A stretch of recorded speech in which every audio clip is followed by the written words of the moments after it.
कई ऐसे मुकर्रीन रहे जिनको हम सुनना चाहते रहे हैं, हो सकता है उनको मौका ना मिले, तो उसके लिए माजरत चाहेंगे। आप तमाम लोग दिल की गहराइयों से आप सब लोगों का शुक्रिया, इतनी दूर से आप लोग इस जज्बे के साथ आए। जनाब प्रशांत किशोर जी का जोरदार तालियों के साथ स्वागत करें। अब आगे के नज़्म तमाम प्रशांत किशोर जी को संभालें। बैठिए। एक बार इस मिट्टी के सम्मान में हम लोग शुरू करेंगे। मैं बोलूंगा जय बिहार, आप सबको बोल।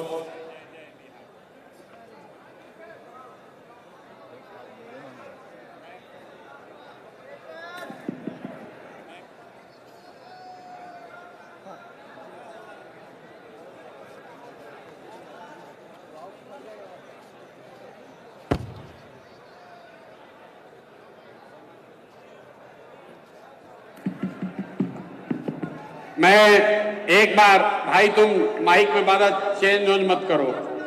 अब बैठिए भैया, काहे खड़े हैं, पीछे जगह खाली, यहां भीड़ कर रहे हैं। मैं एक बार बोलूंगा जय बिहार, आप सबको बोलना है जय जय बिहार, जय बिहार। इतनी ही ताकत है क्या? आपने तो नाम हंसा दिया, जय बिहार। और ऊपर के लोग झारखंड में नहीं रहते हैं, आपको भी बोलना है जय बिहार, जय बिहार। शुक्रिया आपका सबका यहां समय निकाल कर आने के लिए। आप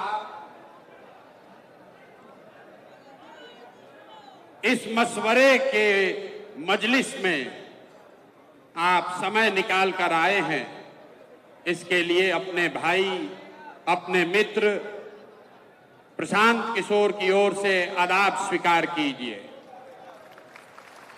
ये मशवरे की महफिल मजलिस है,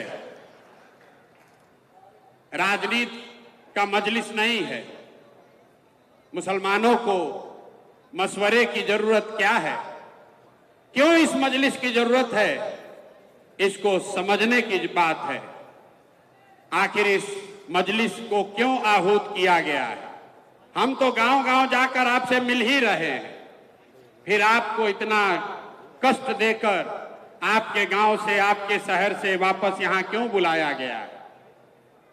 ये इसलिए कि आज अगर किसी कौम को सबसे ज्यादा मशवरे की जरूरत है तो वो देश का, बिहार का मुसलमान है। ये बात हम खुद से नहीं कह रहे, ये पैगंबर साहब ने आपको बताया। जब आगे का रास्ता न दिखे, जब आगे का रास्ता न दिखे तो मशवरे में खैर है, मशवरे में खैर है। इसलिए आज आपको ये तकलीफ दी है, आपको यहां पर दावत दिया है, आपको बुलाया है। मुसलमानों को मशवरा इसलिए करना है कि आपके हदीस में जो बात आपको बताई गई, पैगंबर साहब के हवाले से जो बात बताई गई कि मुसलमानों की ये जिम्मेवारी है, सही मुस्लिम, सही बुखारी में ये आपकी जिम्मेवारी बताई गई, अपने बच्चों के साथ इंसाफ करने की। और आज आपको मशवरे की जरूरत इसलिए है कि देश में आधे से ज्यादा मुसलमान चाह कर भी अपने बच्चों के साथ इंसाफ नहीं कर पा रहे हैं। आपको ये आपके हदीस में बताया गया है, अपने बच्चों की तालीम की, तरबियत की, पढ़ाई की, परवरिश की आप वो नहीं कर पा रहे। तो मशवरा इसलिए करना है कि इस व्यवस्था को कैसे सुधारा जाए ताकि मुसलमान होने के नाते आप अपने बच्चों के साथ इंसाफ कर सकें। ये मशवरे की जरूरत इसलिए है कि आपके कुरान की जो पहली आयत है, इकरा बिस्मे रब्बिल कल्लजी खलक, उसका पहला शब्द इकरा, जिसका मतलब है पढ़ो। जिसका मतलब है पढ़ो, और आज आप वो कौम बन गए हैं जो देश का सबसे अनपढ़ कौम है। इसलिए आपको मशवरे की जरूरत है। आपको मशवरे की इस मजलिस में आने की इसलिए जरूरत है कि जिस कौम ने, आपके पुरखों ने अपने खून पसीने से इस देश की आजादी में, इस देश को बनाने में कुर्बानी दी, उसी देश के पार्लियामेंट में, उसी देश के पार्लियामेंट से ऐसे कानून बनाए जा रहे हैं जिससे मुसलमानों का एक बड़ा वर्ग अपने आप को असहज महसूस कर रहा है। उसी पार्लियामेंट से सीए एनआरसी का कानून बन गया, उसी पार्लियामेंट से वक्फ बोर्ड की नई कहानी लिखने की कोशिश की जा रही है। इसलिए यह मशवरे का वक्त है। मशवरे का कि इस मजलिस की जरूरत इसलिए है कि 20 करोड़ मुसलमान, जिनको आप वोट नहीं देते हैं उसकी बात छोड़िए, कम से कम 10 करोड़ वोट जिसको आपने दिया है, जब कोई गरीब, लाचार, असहाय मुसलमान रोड पर भीड़ के द्वारा मार दिया जाता है, तो आपका 10 करोड़ वोट पाने वाले लोग, उसमें से 10 आदमी भी आपके साथ खड़ा नहीं होता है। इसलिए मशवरे की जरूरत है। इसलिए ये आज मजलिस बुलाई गई है। इसलिए ये मजलिस बुलाई गई है कि मिलकर मशवरा करके कोई ऐसा रास्ता निकालें कि इन बातों पर अमल किया जा सके। मैं प्रशांत किशोर आपका नेता नहीं हूं, मैं आपका रहनुमा न हूं, न होने का दावा करता हूं। जन सुराज कोई दल नहीं है, जन सुराज दल नहीं है, जन सुराज वो व्यवस्था है, वो सोच है कि इन सारे मशवरे के बाद जो चीज तय की जाए उसको ईमानदारी से जमीन पर अमल किया जा सके। इसलिए आज आपको बुलाया है। मैं वही प्रशांत किशोर हूं जिसने नरेंद्र मोदी को 2014 में चुनाव जीतने में मदद किया था। उस नजरिए से यहां बैठे हुए बहुत सारे मुसलमान भाई ये कह सकते हैं कि जिस लड़के ने, जिस शख्स ने नरेंद्र मोदी की मदद की है, उसके साथ उसको अपना साथी बनाकर कैसे चले। बात तो ठीक है, मोदी को हमने बनाया नहीं है, लेकिन वहां पहुंचने में अपना कंधा जरूर लगाया है। लेकिन अगर आप मेरे परिचय का ये हिस्सा जानते हैं कि 2014 में हमने मोदी को जिताने में कंधा लगाया है, तो यहां बैठे हुए बहुत सारे शख्स ये भी जानते हैं कि 2015 से 2021 तक इस देश में मोदी और भाजपा जहां कहीं भी चुनाव हारे हैं, हराने वाला दल और नेता कोई भी हो, उन नेताओं और दलों के पीछे भी इसी प्रशांत किशोर ने कंधा लगाया है। ये मेरा परिचय है, इसको जान लीजिए। ये परिचय का दोनों पहलू है, इसको अपने कसौटी पर कस लीजिए। आंख बंद करके भरोसा मत कीजिए। मैं यहां आया हूं इस मजलिस में आपको ये कहने कि जन सुराज क्या है, आपकी बदहाली की, फटहाली की चर्चा करने आया हूं। उसके कारण बताऊंगा, लेकिन उसके साथ साथ आपको उससे निकलने का रास्ता भी दिखाऊंगा। अगर आपको वो समझ में आए तो आप बिल्कुल इसको अपनाइए, न समझ में आए तो आपसे मेरा कोई शिकवा शिकायत नहीं है। ये वोट मांगने का अभियान नहीं है। मुझे कुछ साथियों ने कहा है कि ये जब आप कहते हैं कि मुझे मुसलमानों का वोट नहीं चाहिए तो मुसलमानों को बहुत बुरा लगता है। हम फिर से दोहरा रहे, मेरे भाई, मुझे आपका वोट नहीं चाहिए, मुझे आपकी दुआ चाहिए। इसलिए यहां आए। वोट लेने वाले तो तमाम देश में बैठे हुए, हम आपकी दुआ लेने आए। और और आपकी दुआ से बिहार में वो व्यवस्था बनाएंगे कि जो चीज आप वर्षों से दशकों से अपने बच्चों के लिए करना चाहते हैं वो करके आपको दिखाया जाएगा। और एक और भरोसा रखिए, जो लोग भी प्रशांत किशोर को जानते हैं, अगर हमने आपकी मदद से, आपके दुआओं से बिहार में ये व्यवस्था बना दी तो लिख के रखिए, ये बिहार से शुरू हो रहा है लेकिन बिहार में रुकेगा नहीं, ये रुकने वाला नहीं है। इसलिए आपको आज दावत देकर बुलाया है। सबसे पहले ये आप समझिए कि मुसलमानों की इतनी दुर्दशा है क्यों।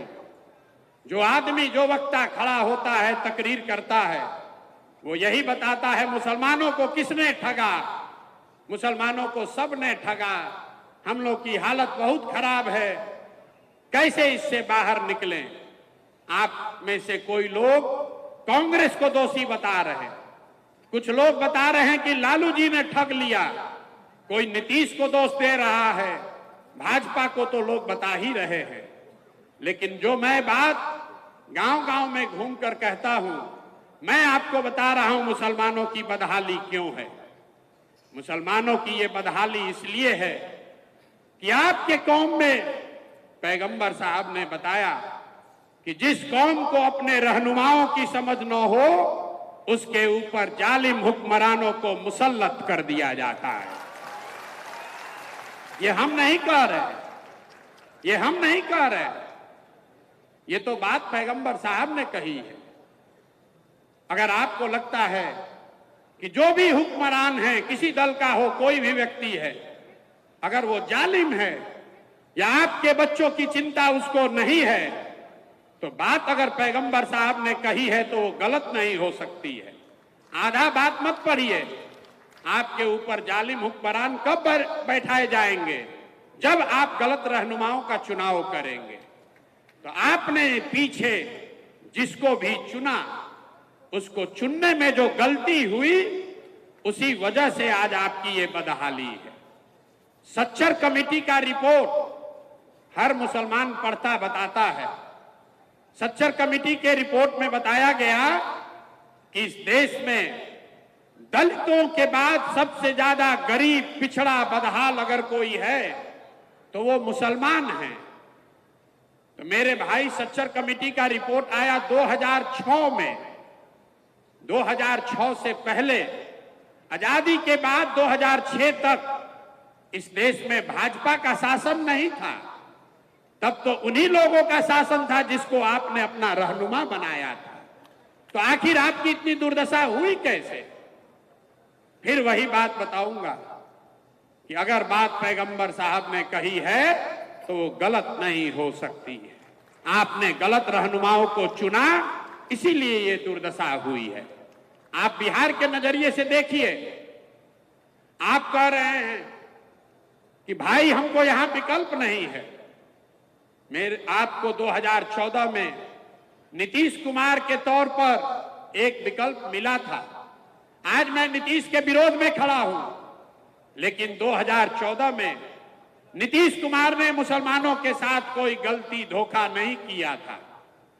आपको याद होगा 2010 में जब नीतीश और भाजपा की सरकार चल रही थी बिहार में, तो 2010 के विधानसभा चुनाव में यही नीतीश कुमार हैं जिसने नरेंद्र मोदी को बिहार में घुसने नहीं दिया था।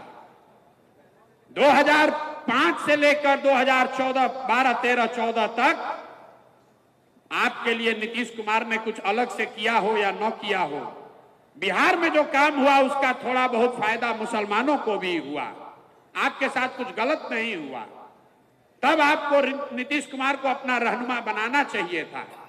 ये वही नीतीश कुमार हैं जो 2014 में, 13 में जब मोदी जी को प्रधानमंत्री का चेहरा बनाया गया तो गठबंधन से, भाजपा से अलग हो गए। लेकिन वही नीतीश कुमार जब 2014 में लोकसभा चुनाव लड़ने आए तो मुसलमानों ने उनको अपना रहनुमा, अपना रहबर नहीं बनाया। आपने उनकी मिट्टी पलीद करा दी। ये आपकी सोच है।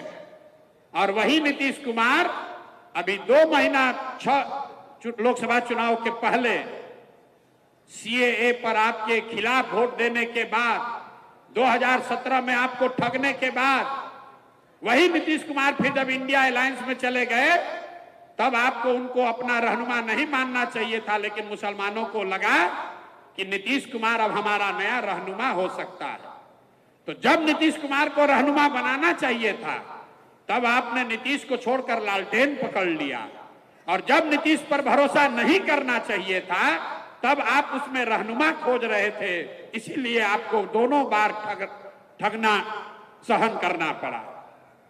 अगर आप अपने सही रहनुमाओं का चुनाव नहीं करेंगे तो जीवन में कभी भी आपके पास खुशहाली नहीं आ सकती है।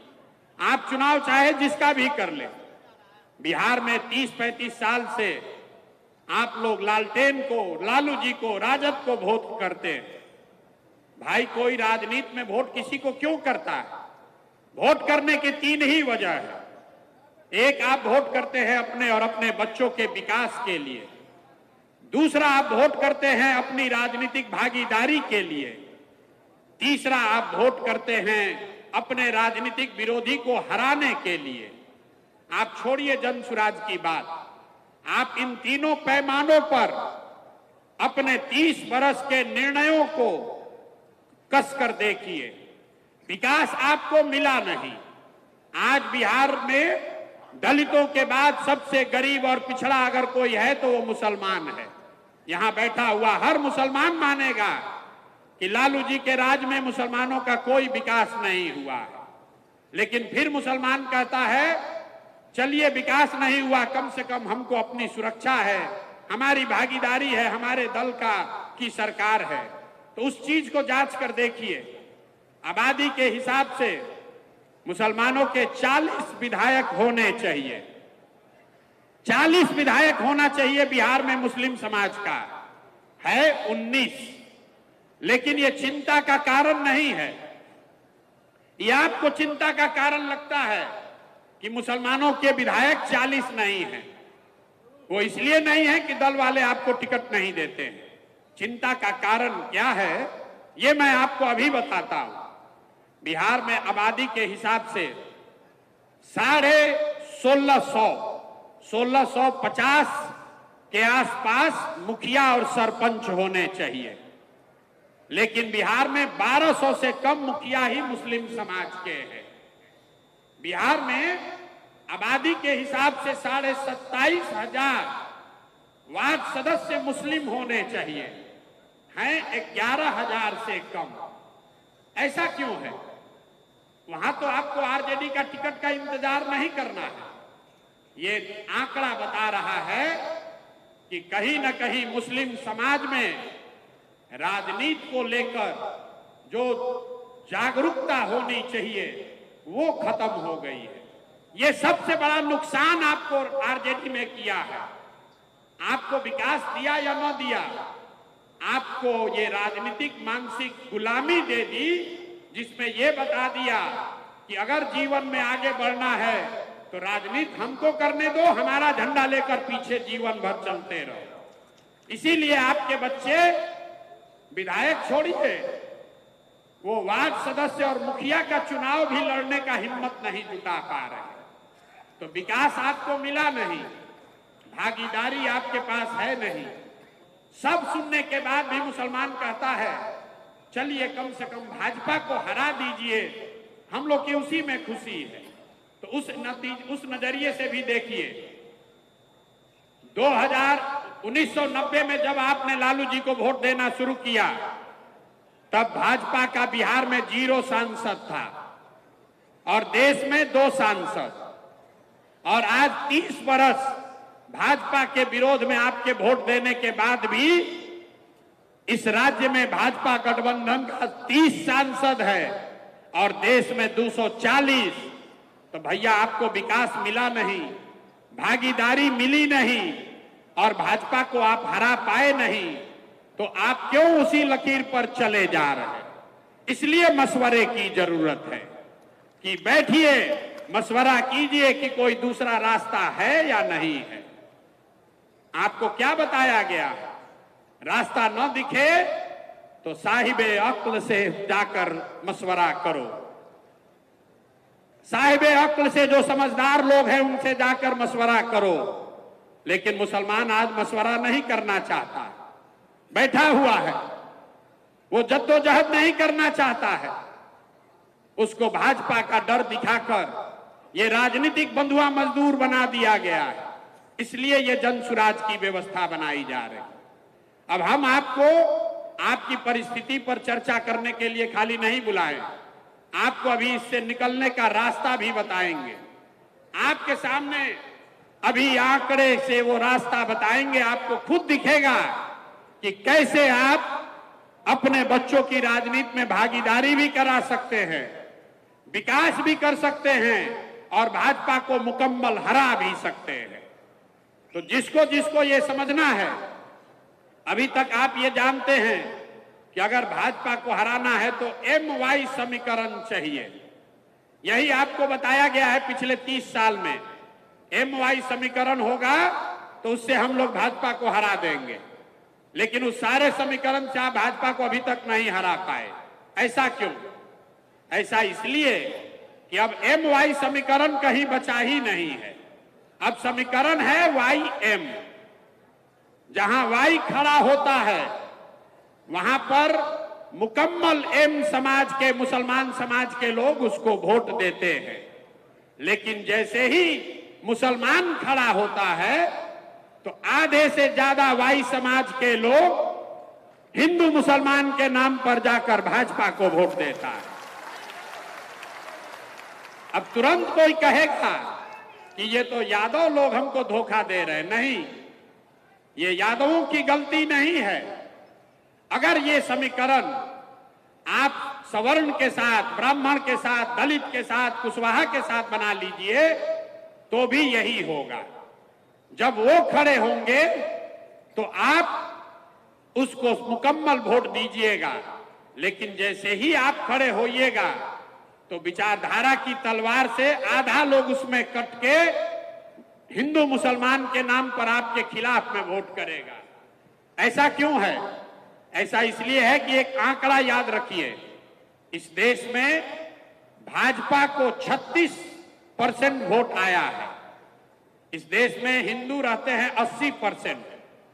ध्यान से इसको सुनिए, 80% इस देश में हिंदू रहते हैं और भाजपा को 36-37% वोट आया है। इसका मतलब है कि करीब करीब आधे हिंदू आज भाजपा को वोट नहीं दे रहे, भाजपा को वोट दे रहे हैं। जो लोग भाजपा को वोट दे रहे हैं वो किसी एक जाति के नहीं हैं, वो सभी जातियों में हैं।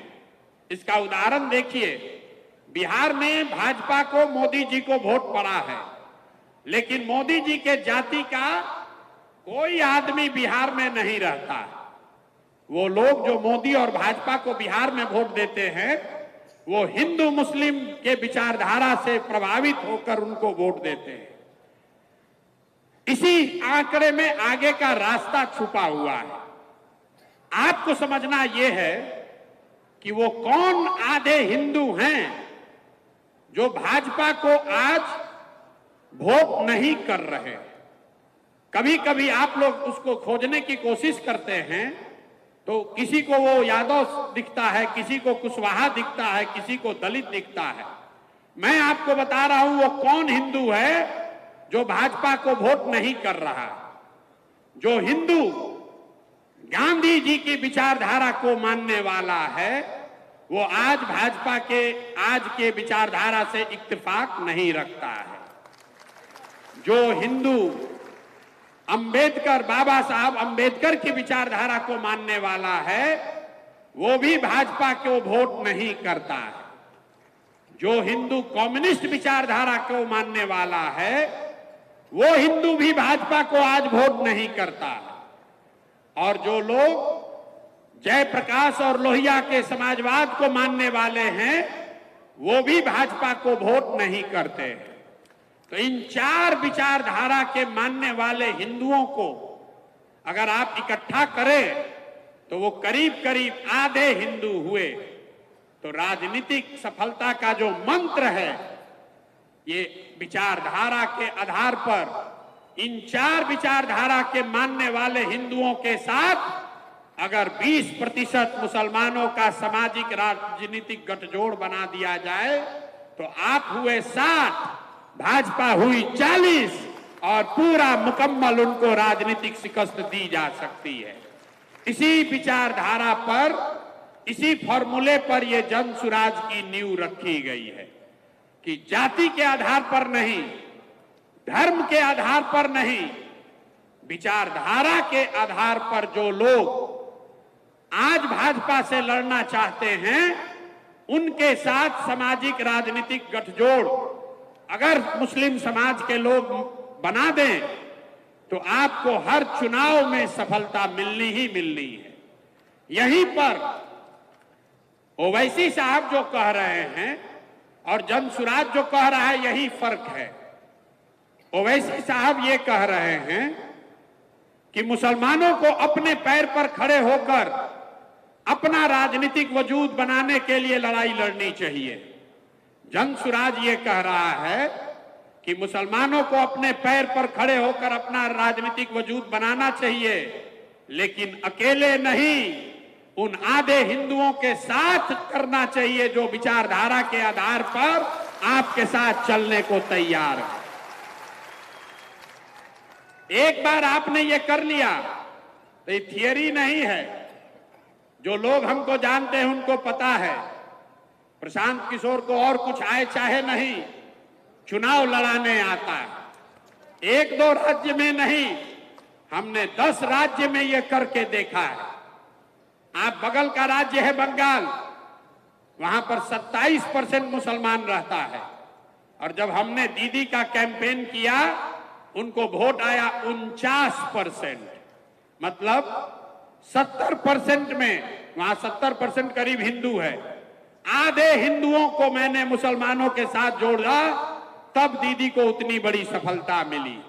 तो अगर ये काम पहले किया गया है तो इसको बिहार में भी किया जा सकता है, इसलिए आपको दावत देने आए। इस चीज को आत्मसात कीजिए और आपको सफलता मिलेगी ही मिलेगी। लोहे को लोहा काटता है।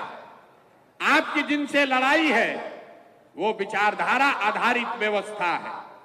आपकी लड़ाई भाजपा से नहीं है, आपकी लड़ाई मोदी शाह से नहीं है, आपकी लड़ाई संघ से है जो विचारधारा आधारित व्यवस्था है। वो एक दिन में गांधी मैदान में रैली करके नहीं बना है, वो एक चुनाव के लिए नहीं बना है, वो पिछले 40-50 सालों में उस विचारधारा के मानने वाले लोगों ने एक एक कतरा करके धीरे धीरे उसको बनाया है। तो अगर संघ की विचारधारा से लड़ना चाहते हैं तो उसका एक ही हथियार है, महात्मा गांधी की विचारधारा को पुनर्जीवित किया जाए। वही एक धारा है, दूसरा कोई उपाय नहीं है।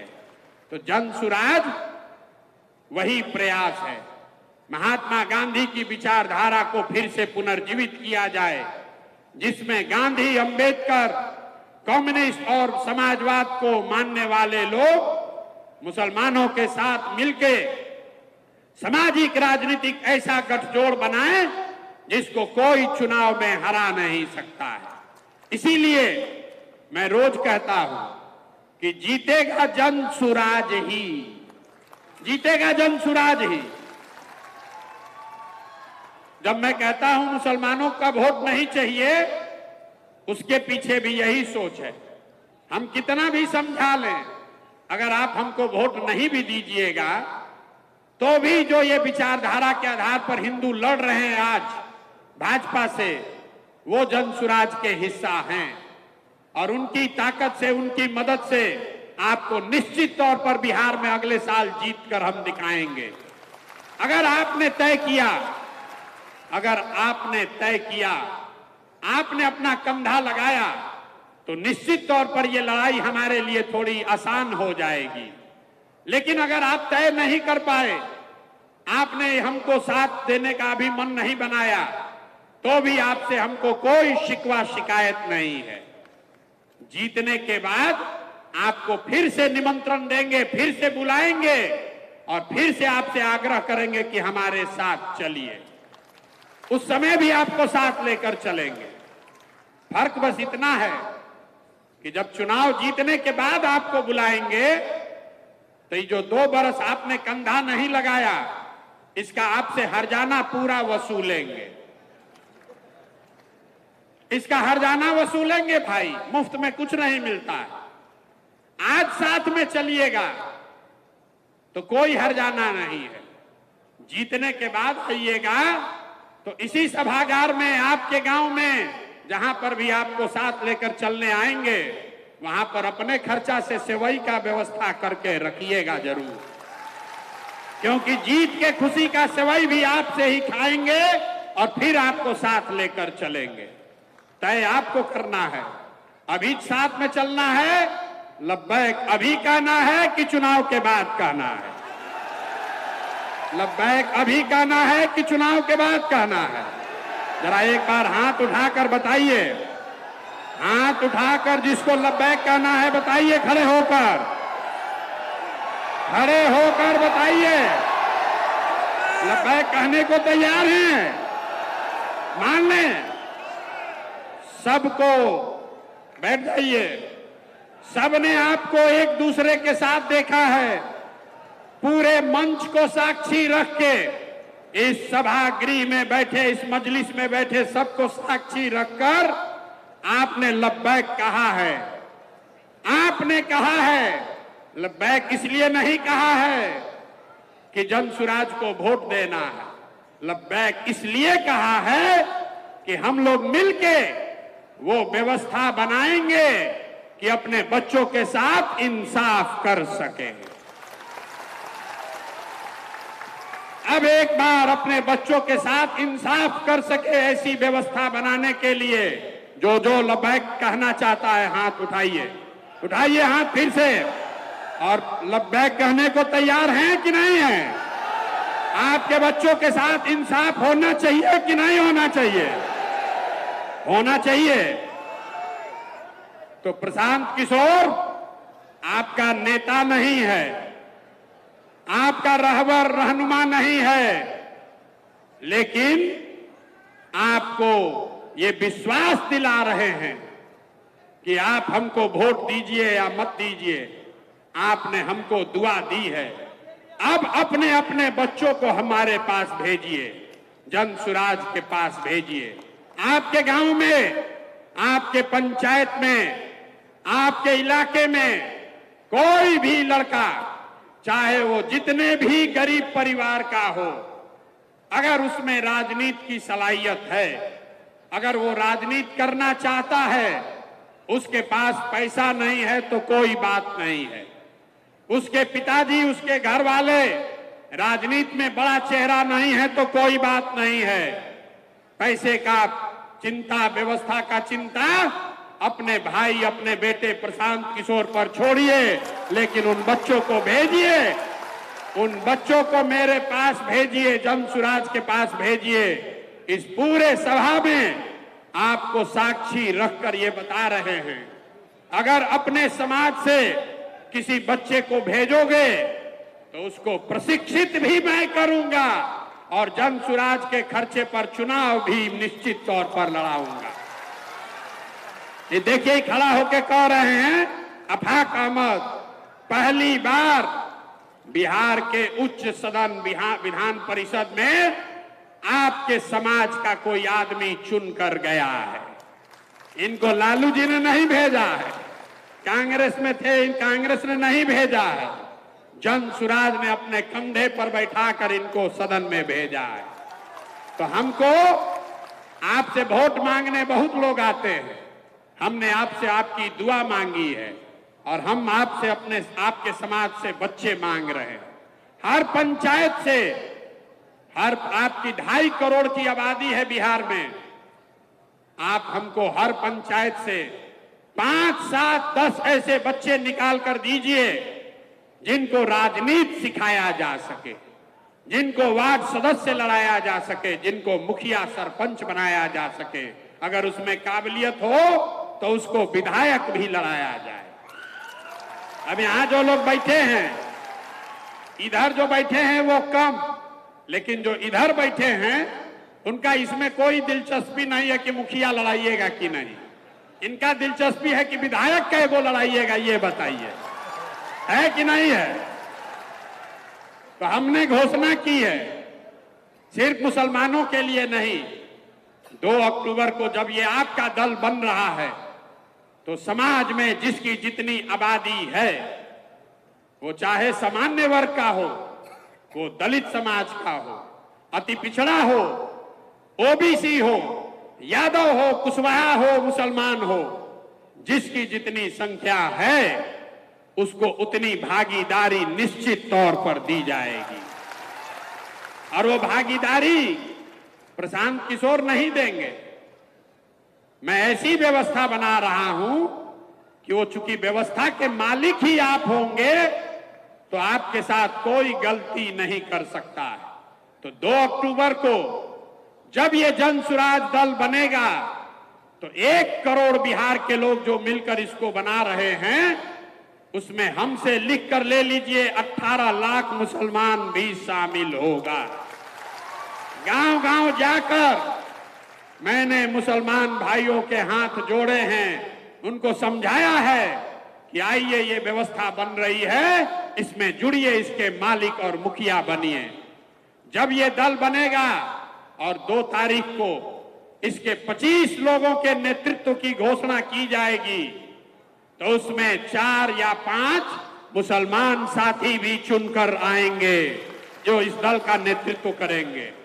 इसमें कोई अल्पसंख्यक प्रकोष्ठ नहीं है, कोई प्रकोष्ठ नहीं। जो दल है वो एक ही दल है और उसमें 20% की आपकी भागीदारी सुनिश्चित है। बच गया विधानसभा, तो विधानसभा में 18% आपकी आबादी के हिसाब से जहां पर भी आपकी दावेदारी बनती है, कम से कम 40 विधायक आपके जरूर लड़ाए जाएंगे। लेकिन इससे आगे भी बात कह रहे हैं, कुछ लोग कह रहा है कि तो वोट काट सकते हैं। तो आपने आज तक जिसको रहनुमा बना के रखा है, इस मंच से सीधी आपके जरिए उनको घोषणा चुनौती दे रहे हैं। जहां पर भी राजद के लोग आपके समाज के लोगों को टिकट देंगे, जहां पर भी आपके समाज के लोगों को राजद के लोग टिकट दें, आप उनसे स्वीकार करा लीजिए, जन सुराज वहां मुसलमान उम्मीदवार नहीं खड़ा करेगा। अगर उनमें दम है, अगर उनमें दम है तो ये ऑफर को स्वीकार करके दिखा दें। हम ऑफर दे रहे हैं, सामने आपके कह रहे हैं।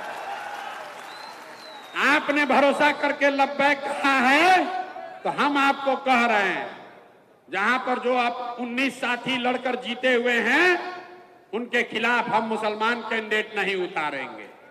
लेकिन जहां पर मुसलमानों की भागीदारी है वहां पर उनको भी बंटवारा नहीं करना होगा।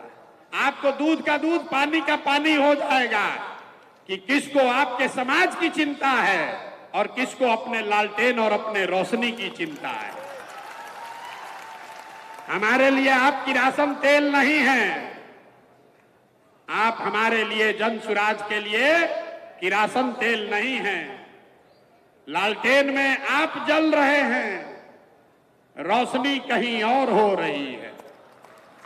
जल रहा है आपके बच्चों का भविष्य, रोशनी कहीं और हो रही है। तो मेरे भाई जगिए और इस तरह के मशवरे गांव-गांव में, ये मशवरे की मजलिस इसका आज आगाज कर रहे हैं।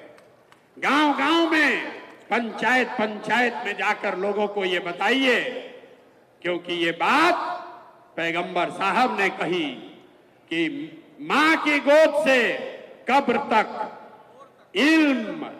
इल्म हासिल करने के लिए जरूरत पड़े तो चाइना भी जाओ। आप तो बापू सभागार में आए हैं। आपके अपने समाज में बच्चों के राजनीतिक इल्म की व्यवस्था करने की जिम्मेवारी जन सुराज की है।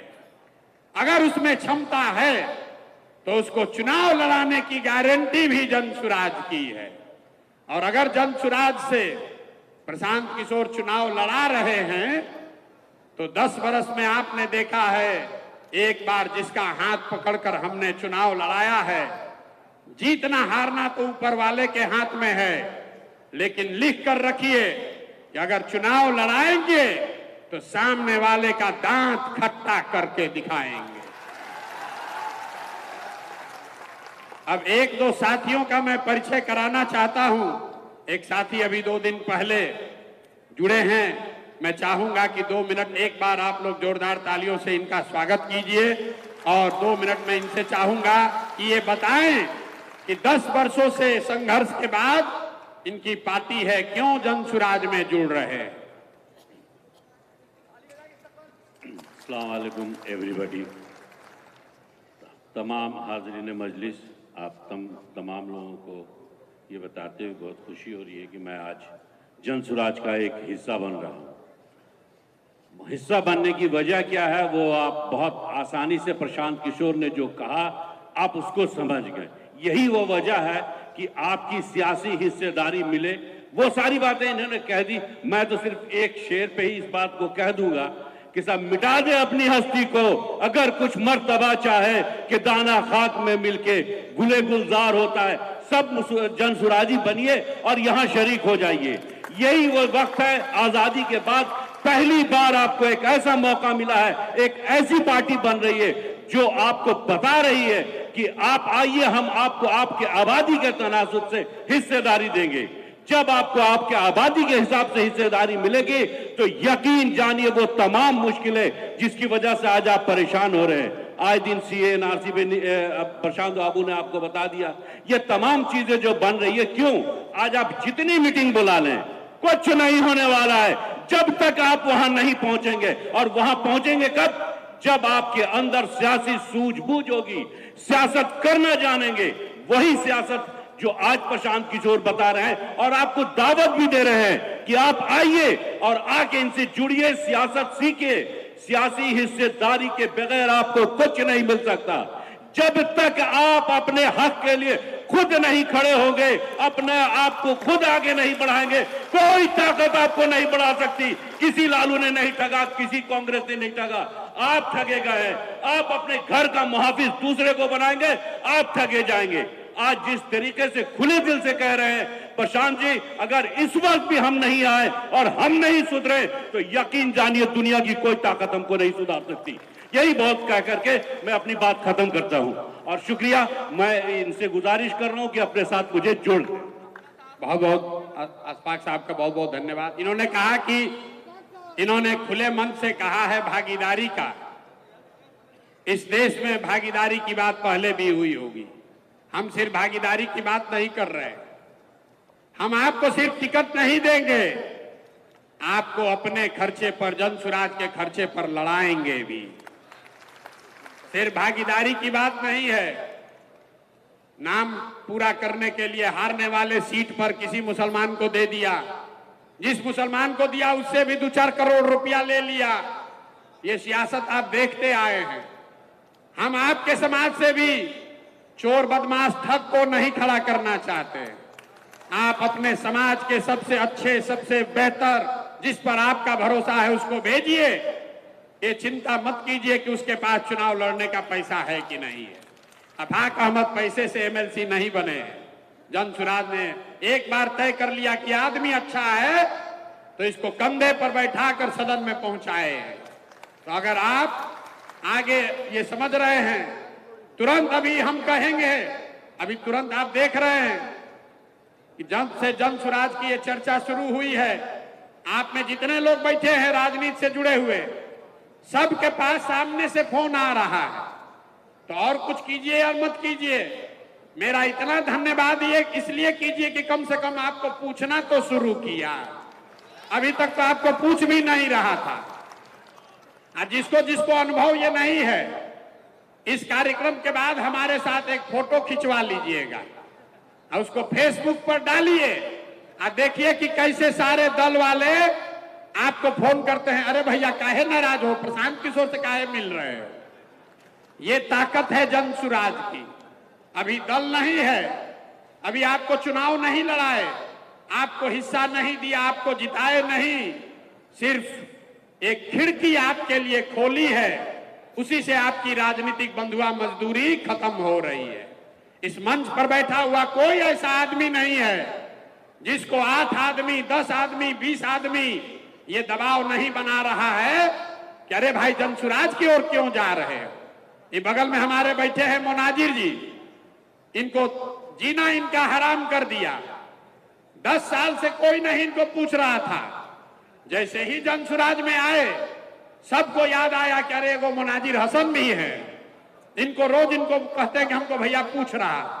अनवारुल हक साहब के लड़के बैठे हैं यहाँ, कहाँ हैं?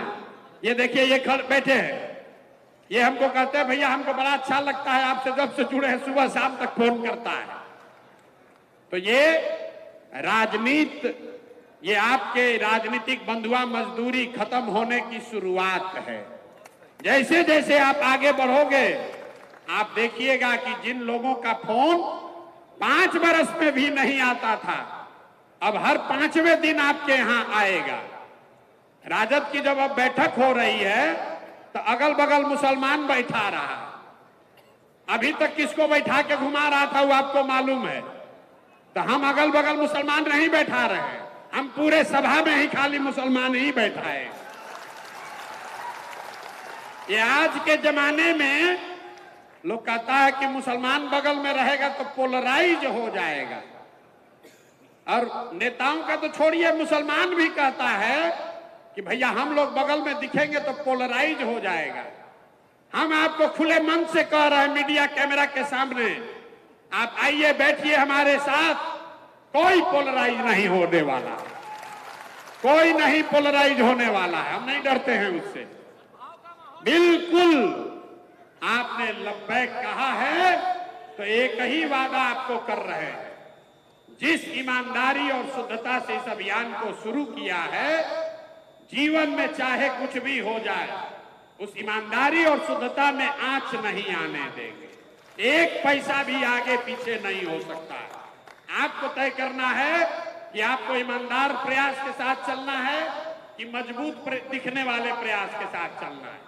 एक नए पौधे को सींचना है कि पुराने मरे हुए पेड़ को सींचना है। इस पौधे को सींचिएगा तो यही बड़ा होकर फल भी देगा और आपको बुढ़ापे में छाया भी देगा, और नहीं मरे हुए पेड़ में खून भी से भी सींचिएगा तो उसमें न फल लगने वाला है न उसमें आपको छाया मिलने वाली है। अब 2 मिनट आप यहाँ अलीगढ़ मुस्लिम यूनिवर्सिटी के प्रोफेसर आए हुए हैं हक साहब, मैं उनसे गुजारिश करूंगा कि 2 शब्द अपने रखें, और आप इतनी दूर से आए हैं तो 10 मिनट और रहकर सबकी बात सुनिए, खाली हमारी बात सुनने से नहीं होगा। 2 मिनट हक साहब की बात सुनिए, एक बार जोरदार ताली बजाकर इनका अभिवादन तो कीजिए।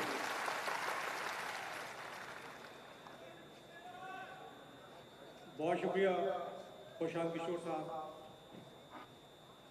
एक टूटी हुई जंजीर की फरियाद है हम, एक टूटी हुई जंजीर